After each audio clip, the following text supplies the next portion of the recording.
مساء الخير، عالسلامة. صنهاجي محمود من مدينة ستراسبور يخاطب أحرار وحرائر الجزائر. خذيت هذا القرار لمخاطبتكم مباشرة لأن الوقت يفرض هذا. محمود صنهاجي من قرية أولاد موسى بالتحديد، وهذه القرية تقع ما بين العاصمة وبومرداس. كنت سابقا أستاذ في المدرسة العليا للفنون الجميلة، التخصص تاعي فلسفة. شعارنا في ستراسبور هنا، أود اليوم أن أقدم لكم هذا الشعار القوي الذي يجسد حقيقة تاريخ الجزائر، ومن خلاله يجسد أيضا ثورتنا المباركة. الجيري 190 سنة بركات، 190 ans ça suffit. أريد أن أقول أن ما حدث في 62 عندما آبائنا قالوا 7 سنين بركات، أقول أن أخطأوا سياسيا حتى ولو كانوا على حق من الناحية الإنسانية، لأنهم عاشوا الويل لمدة 7 سنوات، 7 سنوات بعد الاحتلال الاستعماري، الاستعمار التدميري. ولكن احنا نقول الآن 190 سنة بركات. لماذا؟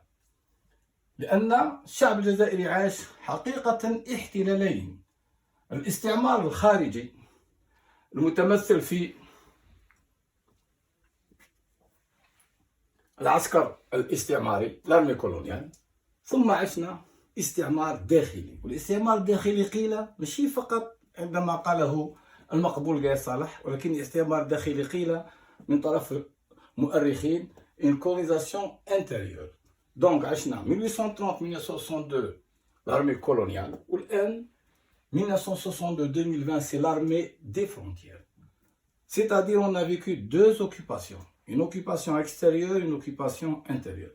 والشعب الجزائري عندما قال شعب يريد الاستقلال، هذا ضمنيا يعني أنه يعترفون أننا نعيش تحت احتلال جديد، une nouvelle occupation.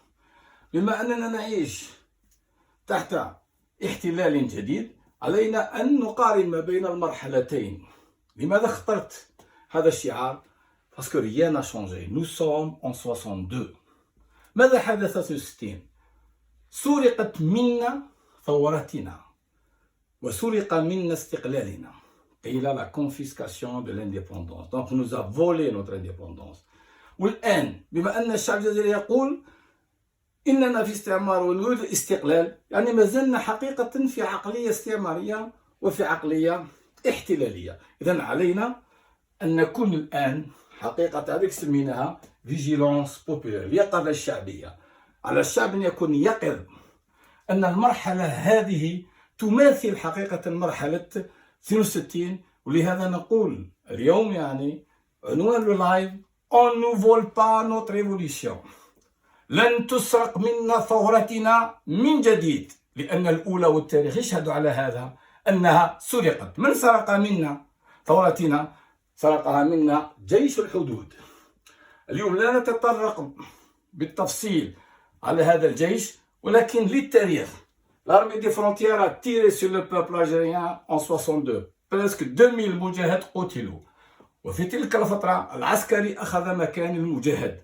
ولهذا قيم الجهاد وقيم المجاهد وأخلاقه دمرت من طرف عقلية جديدة، وهي عقلية العسكري. Ils ont tiré sur le peuple en 65. Ils ont tiré sur le peuple en 88, en 2001. Donc cette armée a tiré sur le peuple. ولكن في تلك الفترة هناك رجل قاوم. لهذا je veux faire une petite comparaison en parlant indirectement d'une grande personnalité historique وهو دال حسين. avec la wilaya 4 الله يرحمه بورقعة أيضا، qui se sent, c'est la première fois dans cette histoire-là, 63, ces 2 personnalités, la wilaya 3 et la wilaya 4, se sont opposées à l'armée des frontières. C'est pour cette raison que j'ai un message خاصة à certains, surtout du FFS. اللي سمحوا نفوسهم بيتحاوروا مع النظام. L'opposant Aït Ahmed a toujours été du côté du peuple. En 63, lorsqu'il s'est opposé à l'armée des frontières, لأول مرة في التاريخ Aït Ahmed, le civil, le politique et l'intellectuel aussi, il a pris sa tenue de combat.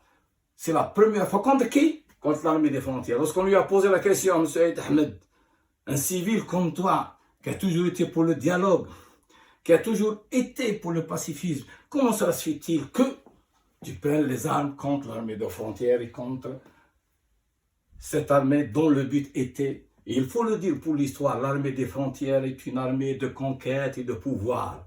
Il n'y a que cela. ماذا قال لهم أيت أحمد؟ قال لهم on est arrivé à un seuil, وصلنا إلى مرحلة, ou bien la fascisation, c'est-à-dire la mort, la misère morale du peuple qui va entraîner la misère sociale, ou bien la résurrection de la révolution. Haqiqatan, on est dans la même période. C'est pour cette raison qu'à cette période-là, Aït Ahmed a été abandonné. 400 qui étaient avec lui ont trouvé la mort. Qui les a tués, c'est l'armée des frontières.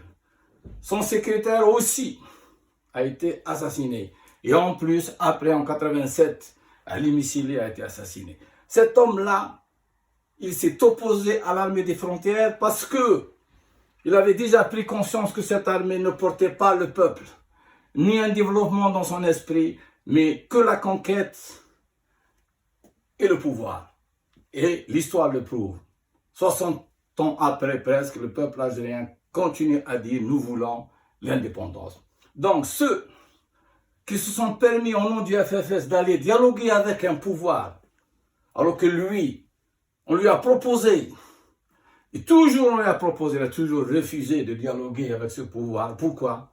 Parce qu'il est resté fidèle à l'esprit du peuple. Donc il a été abandonné dans cette période. Mais maintenant, si on dialogue au nom du FFS, on est en train de trahir l'esprit de cet homme-là. Cet homme-là, il portait en lui l'idée d'une opposition, mais une opposition en vue de bâtir une véritable société, une société juste, dont nos pères ont rêvé et malheureusement qui a été trahi par l'esprit de l'armée des frontières. Donc, comme on parle du FLN, on parle du FFS. Ceux qui parlent au nom du FFS trahissent l'esprit d'Aït Ahmed. On l'a abandonné en 1963, il s'est retrouvé seul, il était obligé de continuer son combat révolutionnaire dans l'exil, mais on n'admet pas qu'on trahisse son esprit. La seule personne dans l'histoire du FFS qui a compris le message d'Aït Ahmed, c'est M. Karim Tabo. Il reste pour moi le fils du peuple. Il reste le fils de l'Algérie. Pourquoi? Parce qu'il a compris que pour perpétuer un esprit révolutionnaire, il ne faut pas garder la même étiquette, mais porter le destin réellement de cette révolution et porter le destin du peuple algérien en essayant de se dynamiser. Et c'est ça ce qu'il a fait en créant quelque chose d'autre. Et c'est ça, être un politicien, c'est tracer son chemin. C'est vrai, l'esprit d'Aït Ahmed vit en lui. Et jusqu'à présent, comme cela a été pour Aït Ahmed, cela est aussi pour Karim Tabo. Il n'a pas trahi cet esprit, il reste fidèle au peuple. Et pour cette raison-là, j'ai envie de dire au peuple algérien, لن تسرق منا ثورتنا من جديد. علينا في هذه المرحلة التاريخية أن نفرق ما بين الحراكيين العبلويين والحراكيين الثوريين. Il y a deux sortes, le Hirak de Ben Aknoun et le Hirak révolutionnaire. C'est pour cette raison que il faut faire cette différence-là. Sommes-nous dans une période révolutionnaire ou bien sommes-nous dans le Hirak? Le Hirak reste pour moi un mot, alors que la révolution c'est un concept. Pour moi, à l'heure actuelle, le seul qui représente le Hirak révolutionnaire ou bien la révolution et qui porte une vision pour sortir de cette impasse politique, c'est M. Karim Tabo. Pour moi, il est le fils du peuple, le fils de l'Algérie.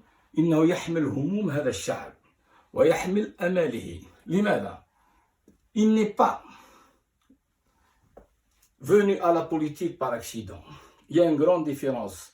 Lorsqu'on veut faire de la politique c'est une mission. Être un homme public, c'est aussi une mission et on la porte depuis toute sa jeunesse et toute son enfance et l'âge adulte. On ne n'est pas révolutionnaire en 2019. Karim Tabou n'est pas le fruit de 2019, il est le fruit de toute une histoire d'opposition à ce système-là. C'est pour cette raison que lorsque on regarde sur la scène politique qui peut porter les aspirations et les revendications de ce peuple, il faut toujours aller vers l'histoire. Est-ce que ces hommes-là, c'est des politiques qui ont derrière eux toute une histoire politique, يعني حركة وحياة نضالية. Là, on ne se découvre pas révolutionnaire du jour au lendemain. Lorsqu'on porte la révolution, lorsqu'on porte réellement un esprit de changement, cet esprit il nous traverse depuis 62. لأن النظام هذا الجزائري نظام فاسد أفسد البلاد وأفسد العباد منذ 62.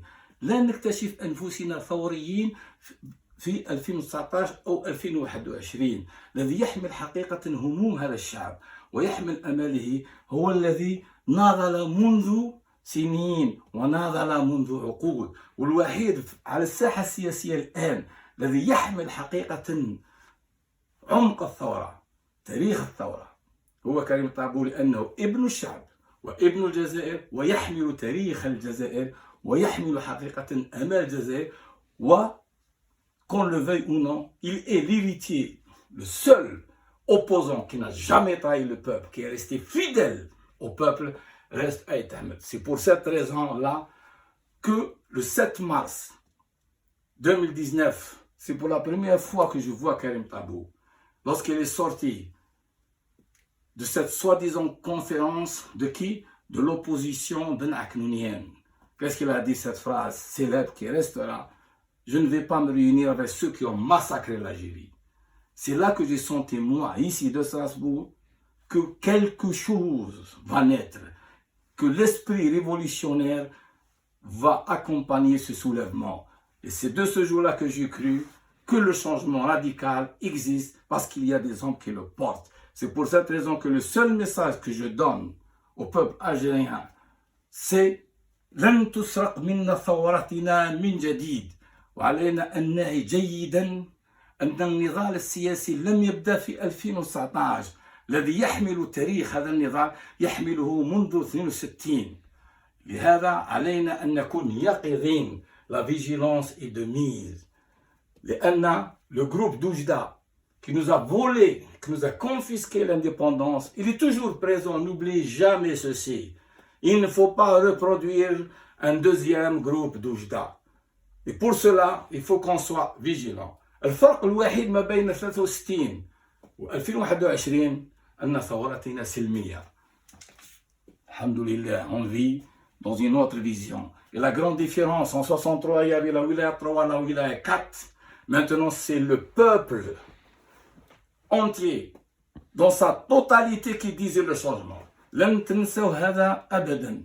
عندما الشعب كله يريد التغيير, le désir de changement, lorsqu'il émane de la totalité d'un peuple, on est dans une situation révolutionnaire.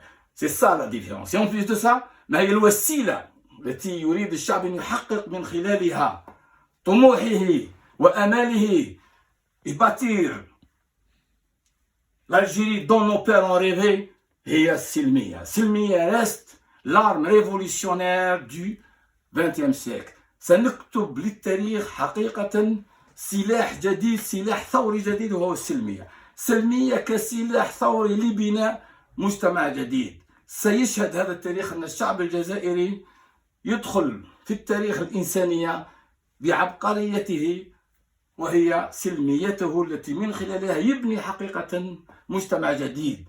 On peut révolutionner un pays, une société et l'humanité à travers un nouveau concept qui est سلمية. سلمية هي سلاحنا, ومن خلالها, من خلال هذا السلاح, من خلال هذا المصطلح سنبني ليس فقط جزائر الغد, ولكن سنبني أيضا تاريخ الإنسانية الجديد, لأن هناك مجتمعات كثيرة تطمح للتغيير, وستجد في السلاح السلمية وسيلة حقيقية للتغيير الجذري. سلميتنا c'est aussi notre radicalité. ولن نبني مجتمع جديد إلا من خلال هذه الراديكالية. لهذا على الشعب الجزائري أن يفرق ما بين الحراك العبلاوي والحراك الثوري. والذي يحمل حقيقة في هذه اللحظة الحراك الثوري هو ابن الشعب، ابن الجزائر، كريم طابو. لماذا يحمله؟ Parce qu'il porte en lui-même l'histoire du pays, les souffrances d'un peuple et en même temps les aspirations du peuple. N'oublions jamais ceci. Karim Tabou, pour moi, reste le fils du peuple, le fils de l'Algérie et le fils du pauvre. Faisons-lui confiance. J'espère vous retrouver, Inch'Allah, في لقاء آخر ربما يوم الخميس pour vous parler d'un sujet précis الأخطاء الاستراتيجية للانتفاضة الشعبية. والسلام عليكم.